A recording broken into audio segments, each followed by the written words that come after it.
Hey everyone, and welcome back to another session of how to improve your live stream. Today we will be looking into setting up the Streamlabs OBS software for live streaming. So in this video we will cover creating of scenes, adding overlays, audio settings, adding capture devices, and so. Now, what is Streamlabs OBS? Now, Streamlabs OBS is a software for streamers and content creators alike that is an all-in-one tool to share your content easily to streaming platforms, be it YouTube, Twitch, or Facebook. Now, Streamlabs is a free-to-use tool, but it does also have a Prime service in case you wish to pay for it. Now, you can download the software from their website and it is available to use either on Windows or iOS. Now, as you can see, the bottom right here already recognized the system I'm working with, so you should be able to download the correct service. Now, currently I'm using my MacBook Pro as streaming device, which means the software may look a little bit different than the Windows version, but it still should look quite similar. If you have not already, you can quickly make a Streamlabs account by signing in here, and you can simply use the account of your main streaming platform to sign in. As I'm streaming on YouTube, I will be logging in as YouTube. Now, be aware that this tutorial is for when you're able to capture your content, be it by using a capture card or screen capture.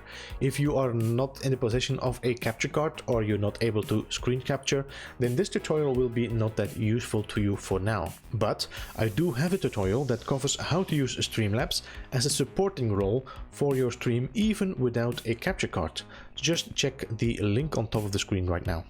And once you are at the Streamlabs dashboard, you can see there's another button right there to download Streamlabs. So if you did not already, then go ahead and do just that. Now, once downloaded, you can just install and follow the installation steps. The first time you start up the Streamlabs OBS software, you will have the possibility to either import from OBS or start fresh. If you already have been using the native version of OBS, you can import all your settings, overlays and scenes from OBS to the Streamlabs OBS. But as we want to start from scratch, we will use Start Fresh. Once you click that, Streamlabs OBS will open up in the default view and we can start setting up our streaming software. Now let's go quickly over the setup we see right here. So what we see here on top is the editor display. That is the screen which is also visible for your viewers on your streaming platform, be it YouTube or Twitch or Facebook. And everything you see here will also be visible on the stream.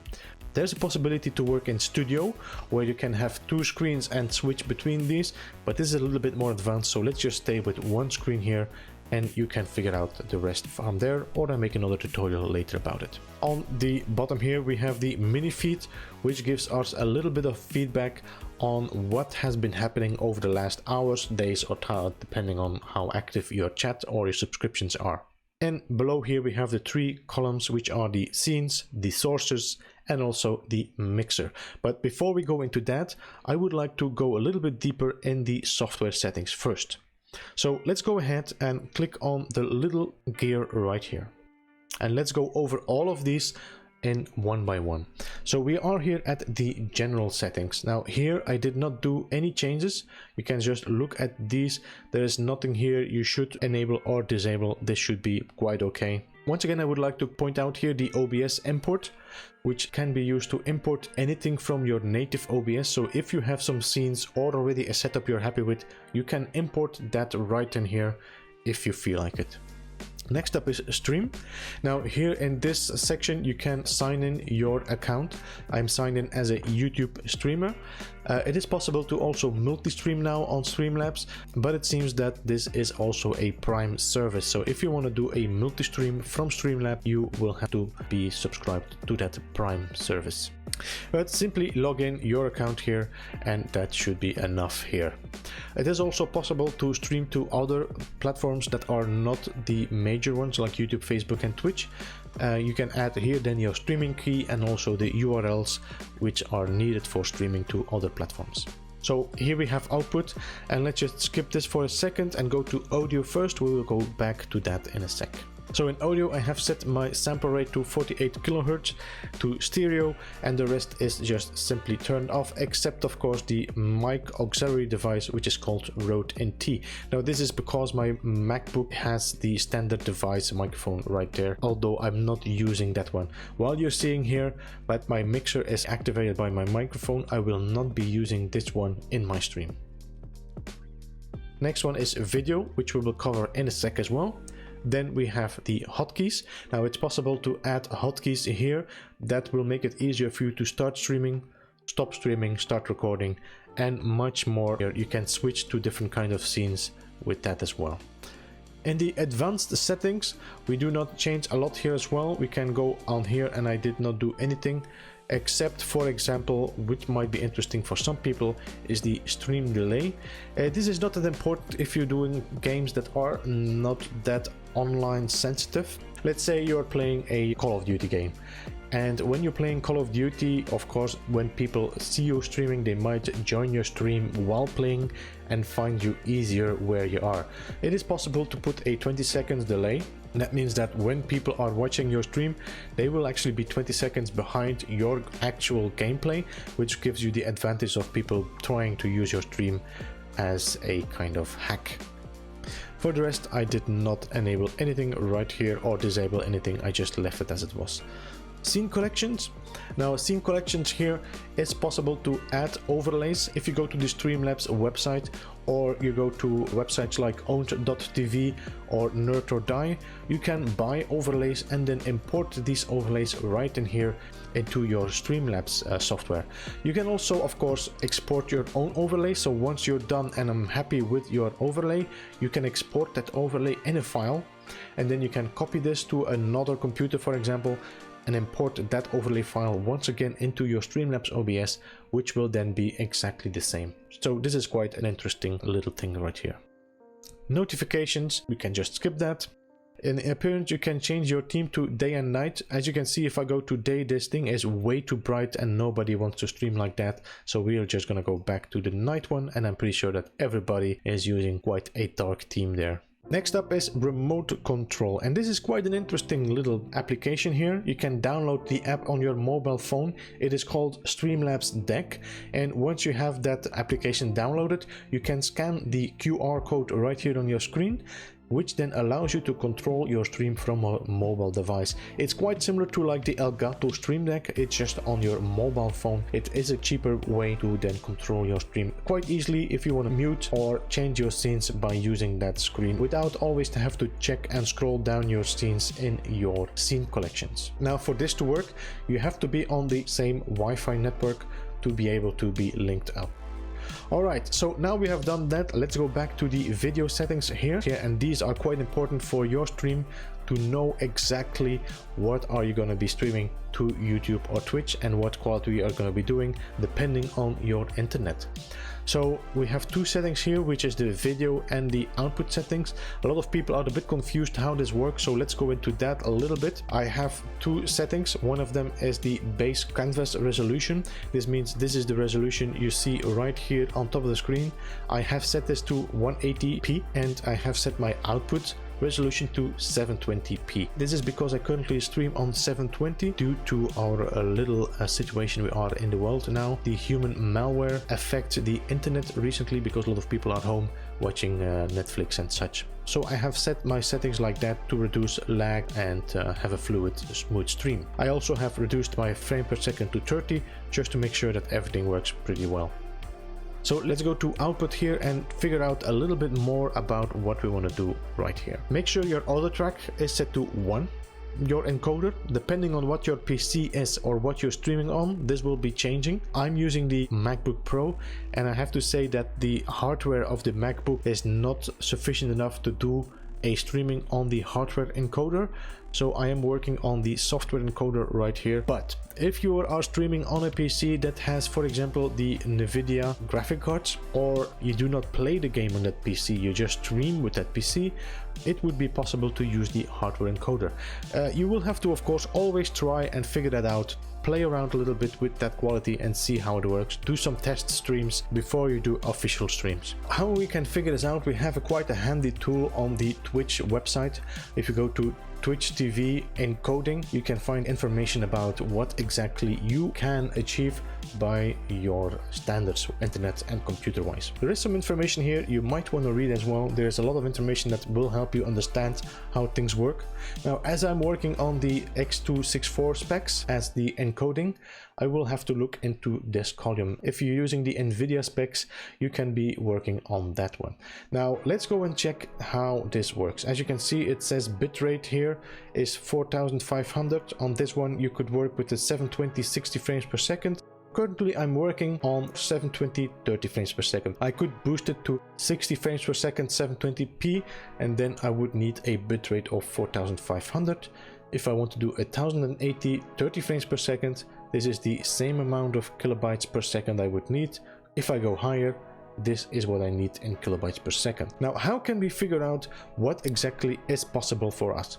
If you go to a website, it's called Speed Test by Ookla, and I'm pretty sure a lot of people know that website already, and you click the go button, it will test your internet speed for you. So the most important one for streaming is the upload speed, because that's the one you're using to send your information to YouTube. But it can happen, see, as you can see here, that you have a dip in your streaming upload. So if you want to do a decent stream, you need to keep that in account. Anyway, as you can see, we have an upload here of 10.5 megabytes per second. If we go back here, these are of course given in kilobytes per second. It's not that difficult to calculate that. You just multiply this one by 1000 and this will give you the kilobytes per second. That means I have a 10,500 kilobytes per second to stream on. Now, I do not have the 10,000 kilobytes per second.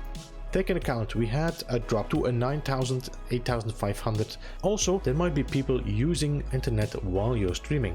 They might be watching Netflix, they might be uploading or downloading information. So you should take at least a 30%, 30-40% away from that, so you are sure that you are working on that. Let's open up the calculator, like there. So let's say we have 8,500, that's the upload speed I have, and we just multiply this by 0.7, which should give me a 30%, which means I should have 5,900 kilobytes per second. If I go back here to my Twitch streamer page, I should not try to stream on the 1080 60 frames per second. This might be okay. 1080p on 30 frames per second. This might be okay on the 720 60 frames per second. If I would stream on 60 frames per second, I will have issues because my computer is just not strong enough. I rather stream on 720 30 frames per second or 1080 30 frames per second. So let's go ahead and just take this one as the example. So let's open up our Streamlabs once again, and now we can go in here and check what we have. Alright, so first of all, if we go to our video settings, you can see that I already have downscaled my stream to 720, and I'm using bicubic downscale filter as well. If you want and you have a better PC, it's possible to go to the Lanchos, but I would advise to start off with the bicubic. And then down here for the frames per second, I put it on 30. Now go back to the output, and here we already did that. We already set both of these. Do not enable these, we don't need them. CBR is the rate control. Then the bitrate, as you remember, I had 5,000 and a bit, so I can put this on a 4,500 bitrate for my stream. Then if you go to the website again, you can see I had a keyframe interval of 2 seconds, presets between very fast and medium, and a profile between main and a high. So we make sure that we are between very fast and medium according to them. So I could go a little bit higher here. I leave it on super fast because I already tried and it doesn't really work that way. Profile is on high, tune is on 0, and here I just leave everything empty, and the keyframe interval is on 2 seconds. So once all that has been set up, we are done and ready to set up our Streamlabs. So once again, we explained already, we have here the display editor. On here we have the mini feed, which gives you information on the events that happened during your stream or even off your stream. If you had subscribers or donations, they will also show up here. And then we can now start and add some scenes. There will always be one scene added to your setup here, because then there has to be one scene in there. So let's just create a new scene and then we delete that one right here. So once we click here, we can add a new scene, or we can remove a scene, or we can do some transition, but that we're going to look later on. So let's click on add new scene. Then we'll get a window where we can type our first scene. So let's just call this our main stream page. There we go. So now we have our main stream page. We can now take that one and delete because we do not want to keep that. And now in the main stream page, we can now start adding sources. So the scene is the collector of all the sources you will have right here. Now in here, in the sources, we are going to go over what we can add. So let's just go in here and click add new sources. Once you click the plus, you will get a screen by Streamlabs, which makes it very easy for you to start adding more information here on your stream. As we go in here, you can see that here you have quite a lot of sources and widgets we can add to our stream. So here you get a little bit of information once you start up that tells you what you can do in here. If you click one of the sources, that will change and explain you also what is possible per source. So this image, for example, here gives you a possibility to add these file extensions. If you go to the browser source, it's possible to add websites, widgets or HTML. If you go for an image slideshow, it's possible to add these pictures, but then in a slideshow. You can also choose window capture. That means, like, let's say I want to just show my internet browser Google page. It's possible to just select one window and say that I want to be seen. All the rest around it will not be recorded. Then we have the audio input capture. That means microphones or other USB devices that give audio into your PC. Then we have the video capture devices, which are the webcams, capture cards or other video related devices. And there's some more stuff you can add here. We can add either video capture card. So if you have a capture card, you can add this right here, and we will do that in a second. Or you can add a display capture. So if you, for example, are working and gaming on your PC, it's easier to capture your display. So let us just add both of them so you see both of the capture devices. So let's start with the video capture device. We click on it and then we say add source. Then we can give this a name. So I'm going to call this my Elgato HD 60S Plus. That way I know what source actually it is, and add source. In here we can now select our option and we can select the game capture card HD 60S Plus. Right there. And then we can decide which size we are going to be working on. So I'm going to put this on high, which is going to fill up the whole screen, and we are not going to use buffering. And done. Of course, as I do not have my device turned on, you can see that there's no image. If I would turn on my PlayStation to disconnect it to my capture card, I would have an image. So let's just mute that one here. As you can see, there is two little selectors here, which is or lock. That means that it's not possible anymore for me to move this around. This is fixed on the screen. And also the mute or hide, just by clicking the little eye, it will hide the Elgato so it's not visible anymore. So let's go and add the second capture device, which is the display capture, and that's right here. So let's just click that one, say add source. We can leave it as this, add source, and now we can choose which ones we are going to be using. So let's just select the second screen and done. So now you can see my screen capture. The screen is actually a little bit too big. So if you just right click on that screen right now, we just say transform, fit to screen, it will just fit perfectly on the screen. Now this is how you add your display capture. Now, because I'm recording on OBS for the tutorial, I have two of the encodings working right now on my software. So this makes it quite heavy for my computer to render both of them. So let's just turn down my display capture, because we know now how we add them. What we will be doing now, we will add an image as the background. So you see how you can add an image. And that way we are, if you look down here, going to be able to stabilize our frames per second a little bit. I do have some drops of frames per second, which is not something you want to have during your live stream. So let's just add an image. So we go on the top there, add image, add source. Now we call this background, add source, and now we are gonna go and select our background.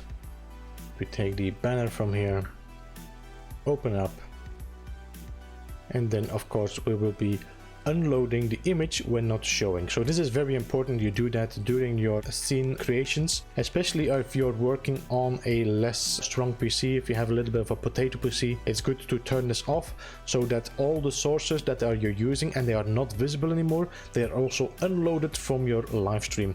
That way it's going to reduce a lot of processing power and GPU. As you can see, again, my screen is too big, so we are just going to transform and fit to the screen right there. Okay, so we have now added a background, we have added a display capture.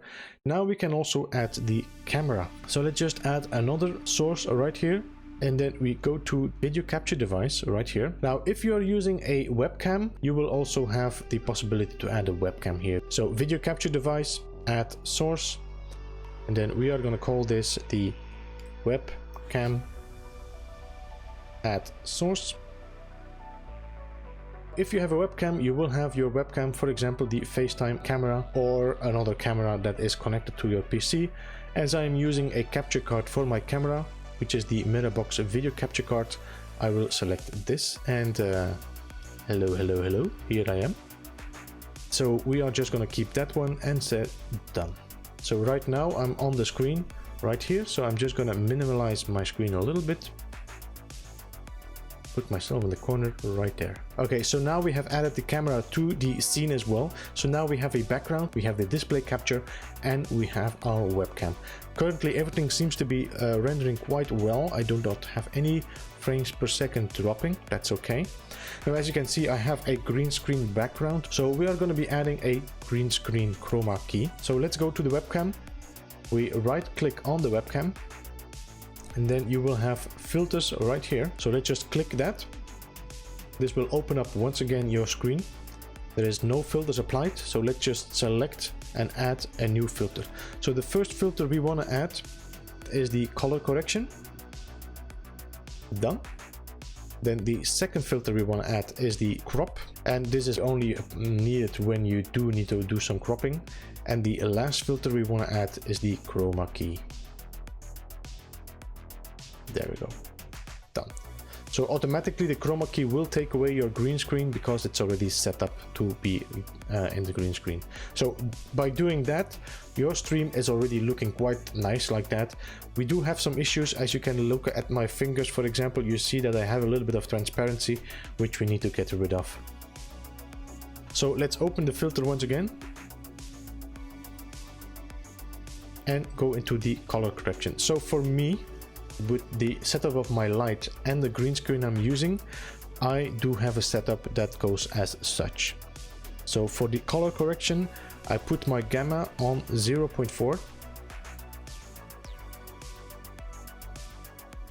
like this, and then I do drop my saturation down a little bit by -0.2.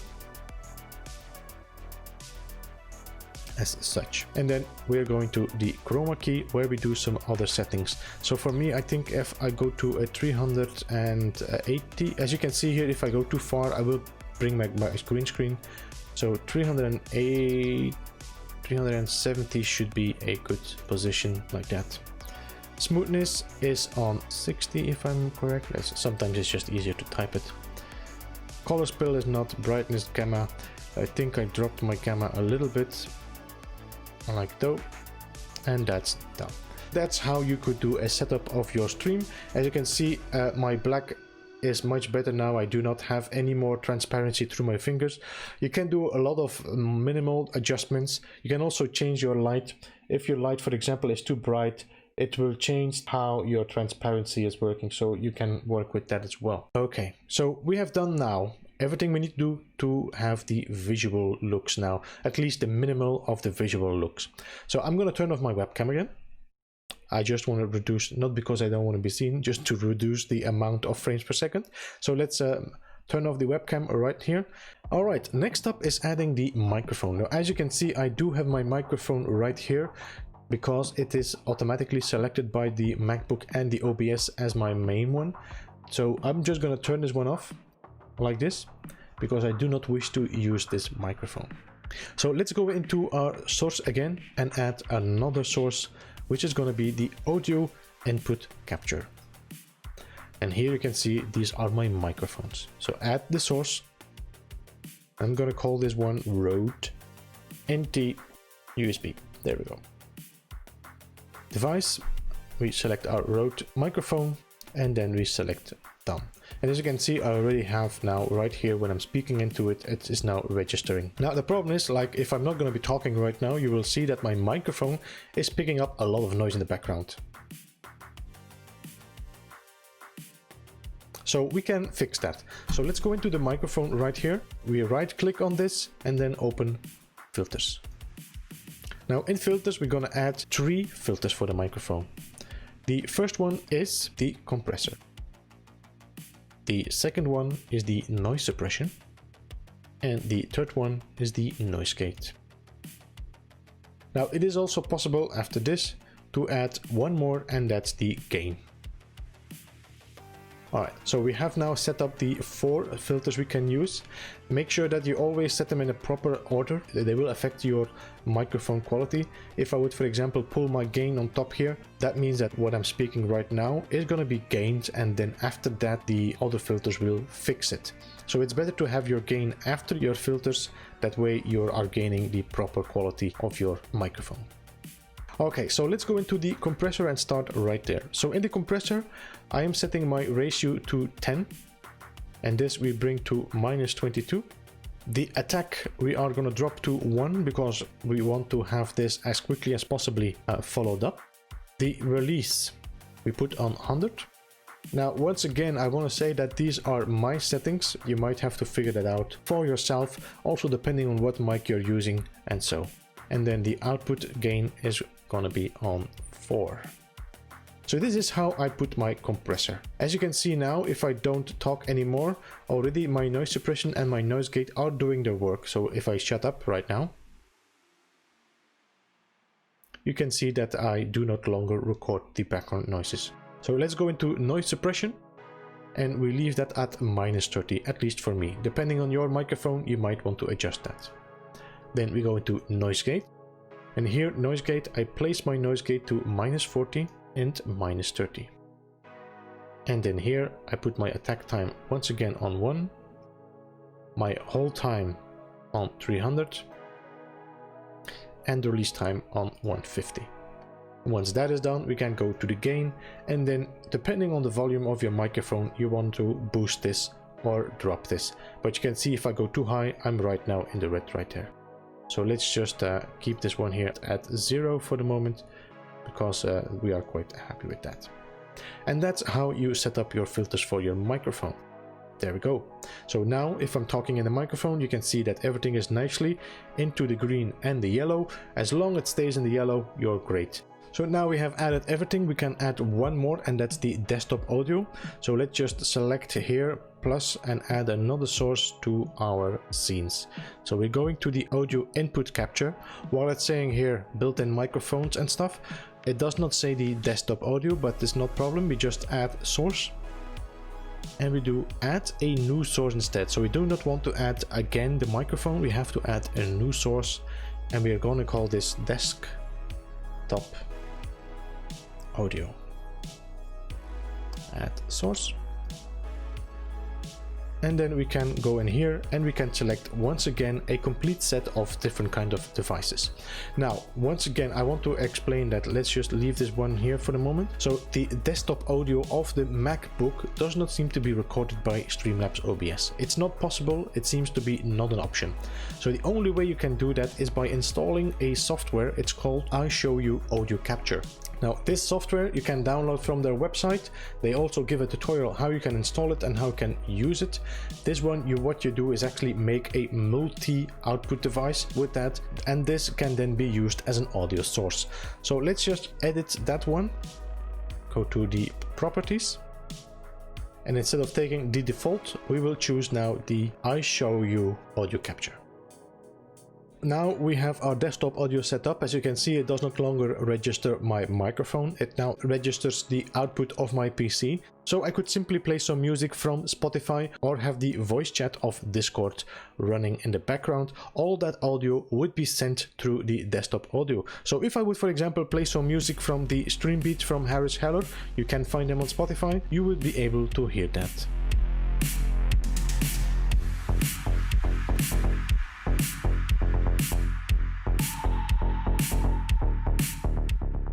Okay, we have finished right now with setting up almost everything of our stream. The only thing that's remaining is the alert boxes and tickers. Now, before we go into that, I would like to go back a little bit to the audio and make sure that we understand how we can set up our audio balance so it's pleasant for the viewers to listen to your stream. Be aware that audio is from major importance for your live stream, more important than your video quality.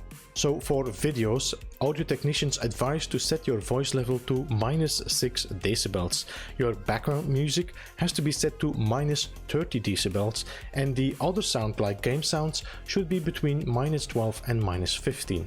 So depending a bit on your voice, of course, you can do some adjustments, but this is the guideline of the levels of audio you should be using.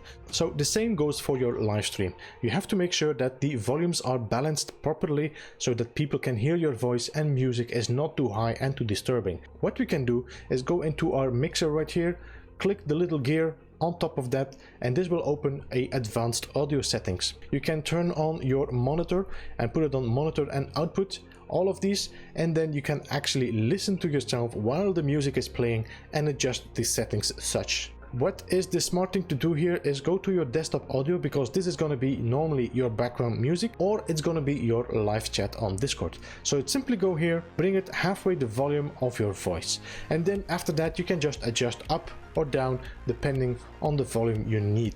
Before we go, you can also put some offsets sync in case your microphone and your webcam is not synced up. It is possible to put a synchronization right here. So let's close this off.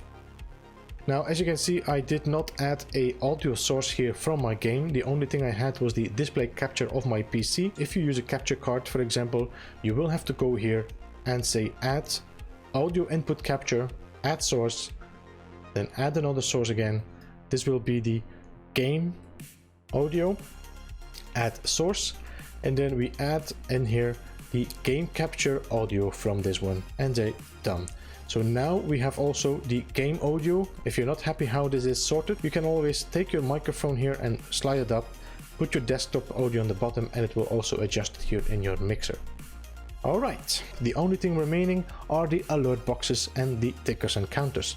Now if we go in here again, we go to our source, add a new source, go in here, you can see we have quite a few widgets. We are going to be using the alert box and the stream label and the tip ticker for the moment. The rest you can figure out yourself a little bit.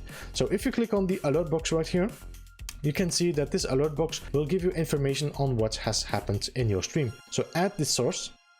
Let's just leave it as alert box and add that source as well. And as you can see, it will pop up a screen. So this gives you a few settings where you can test your widgets and enable and disable some stuff, but it's not that detailed. So let's just close this up for a second and we'll go to the dashboard here, the CloudBot, and we just simply click that one. So this is going to open up now your dashboard on the bot, on the CloudBot. We are just going to go into the alert box, which is right here. Alright, so in here we have our main settings, which are the general settings. This means that every alert box will be affected by this general setting. So let's go over these. The first one is the alert delay, which is set for me on 1 second. That means that when an event happens, it takes only 1 second until the alert gets activated. It is also possible to put in moderation delay. Then you have the layout, where you can choose how the alert box will show up. For mine, it is set with the picture on top and text on below. You can change this. Alert parries. This means that, as you can see here, a new alert will interrupt the screen that is already on the screen. So it might happen that you have like 2 or 3 subscribers on the same time. You can choose to enable that. That means that the next alert will actually interrupt the first alert. You can also disable it, and that will allow all of your alerts to just follow each other in sequence. In the profanity filter, we can replace bad words with excess, which is set up by Streamlabs, and you can also add extra words here if you feel like that is needed. So these are the general settings. In here, we have a few more, which are then the setup per alert you want to add. So in donations, for example, we can go in here. You see that the donation alerts have been enabled. This is how I would like it to show up. I want it to bounce in, and then when it disappears, I want it to fade out. The message template will give you the name, then the text just donated, and the amount of donations. The text animation underneath will wiggle. That means you can choose what happens with that text when it comes in. and this is the image I added as animation when a donation happens. So you can add in your own media, and same with the audio, you can change it yourself. There are some set ones you can change to, but of course you can add your own animations. The sound volume is the volume that your alert will make in the stream. You can put it here on a higher one and then still adjust it in your Streamlabs. So if you have some issues, if it's too low or is it too high, you can actually also drop it down here a little bit and then balance it out in your Streamlabs software. The duration of my alert lasts 10 seconds. You can make it shorter or longer, and there is 1 second delay of text. So when the person that donated added a comment, it will show up 1 second just after the animation. And then in here you can also go for subscribers, which are all the same. You can just change all of that how you want to be using it. And then of course you can press the button here to test the donation subscribers in your Streamlabs, but we can do that in Streamlabs itself. So once this is done, we can go back to our main screen and our alert box has been set up as we wanted. So let's go and open up the alert box once again, because now we are happy how it looks. Let's just move this to the left. Now we can choose which ones we want to be activated. And for example, if you do not have super chat, then you can deactivate it. Here you can still change all the layout. We can also do some other work by moderating, and we can just click here to test the widget by just pressing donation, and as you can see it will pop up with the explanation and also the sound. So you can do all that, testing it out and seeing what you need to drop down. As you can see, my alert box went way too high, so we can just drop it down a little bit so it sounds better. Make sure that your alert box is on top of your video. If I would take my alert box and drop it down my display capture, it will be not visible. So this is also working in layers as you would work with a Photoshop or any other imaging software. So this is how you add the alert box. Alright, let's go and add some tickers. And now we are going to go to the stream label right here. So here you can see that this stream label will give you some more information what you can do here. So let's just go to add source and let's call this last donators, like that. That's the title. Add the source. If we go in here, we can go and choose which ones we want to use. Let's just go to the session donators like here. So as you can see now, I have my people that did the last 5 donations. You can expand this. You can say I would like to have 10 people, then that will be updated after some time. We put this in a list, and then this is the separator, which means if you use the /n, it will make it in a column. If you would make a dash, it will make it in a list. So you can add a separator, which then will make your list as you can see right here. So once you've done that, you can just say done. You can change the font size, you can do some coloring and things like that. Just say done. So as you can see, this is my latest donators. Now this is quite static, so let's just go into here and add a filter. And the filter we're gonna add is a scroll here, right here. So we put a scroll in there, and then we can decide I want to have a scroll on the horizontal speed like so. Loop it. Done. And now we can move this one right here on this corner. And then you could put a text here. So you can say I'm gonna add a title, just as free text right here. Say latest donations. And then we can add the same text right here, latest. Like so. Done. You take this one here and you put it right in front of that, like the text is sliding nicely behind it. And this is how you add your donators. You can do the same with your last subscribers. You can do the same with members. If you don't want to have this scrolling over your screen, it is possible to just move your background up a little bit like that. There is some more you can add. You can also add the counter of your stream. So if I check here, you should be able to see viewer count. So just add source, add that source here. We can say we are happy with this. Okay, there we go. And there you have your counter, which now will show also the viewer count right there. Alright, now we are done with the main stream page. It is also possible to add extra scenes. So let's say I want to make an intro scene. So let's just add another scene by pressing the plus button here. Just type intro. Done. Just slide this one on top. In this intro screen, you can now decide to add an image, add source, add a new source. We just leave it as an image, you can name that. Let's go to browse. Let's just take this one now. Like this. Always make sure that you unload image when not showing. Done.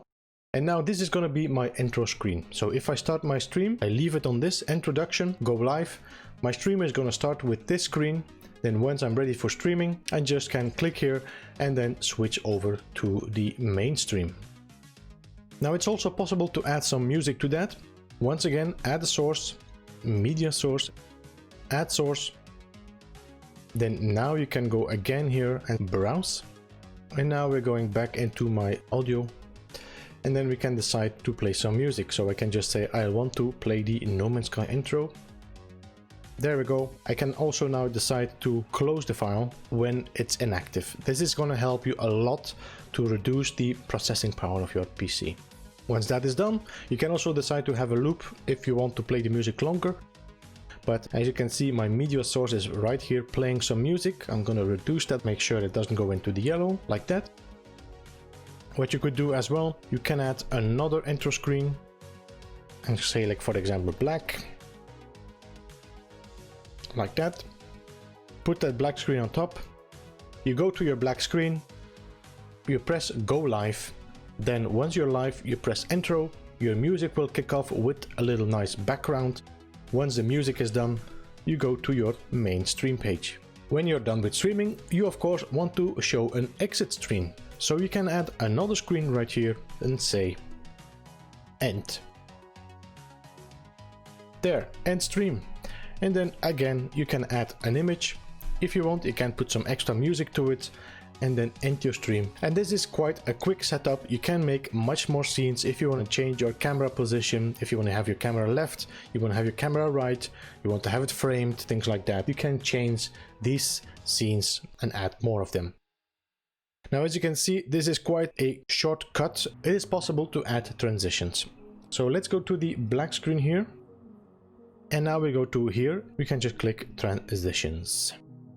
And here we can add our transitions which you want to use. Now this one here, it's marked default, is the one that will always work when you're switching between the scenes. So as you can see, this is a cut. So let's just change that and say fade. Done. You can also add the duration if you want to have it longer. Now if you go from the black screen to the intro screen, you will see that these are gonna fade in.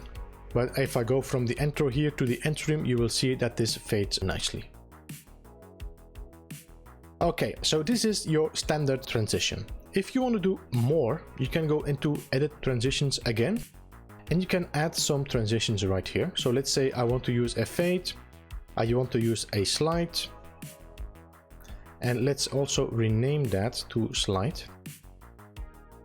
So we are aware which transition is which. So let's call that one fade. There. So now I have two transitions right here. I kept the one fading as default. And now we can go to connections. And now we can see that I can add a connection. That means that I can decide what transition will happen when I switch between certain scenes. So for example, here I can go and say add connection. From the beginning scene is the blank screen right here. And I want to the end scene is the end stream right there. I would like to have a slide instead of a fade. Done. Now you can see that this connection here is added. The black screen here will slide to the end stream when I go here. But I could also add a connection from the black screen to the intro, which is okay. And we say, I want to have this as a fade. Done. So now I have two connections right here. Now if I go from the black screen to the end stream, of course the problem is that both are black. Stupid. Let's add another image here. Alright, so if I go from the black screen now to the end stream, it will slide in. If I go from the black screen to the intro, it will fade in. And also, as you can see, there was no connection between the end stream and the black screen. So this is going to be a fade, while from the black screen to the end stream, we will have a slide.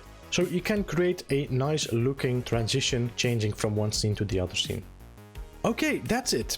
I hope you enjoyed this video, and if you did, don't forget to check some of my other content, as there is a lot you'll probably enjoy as well.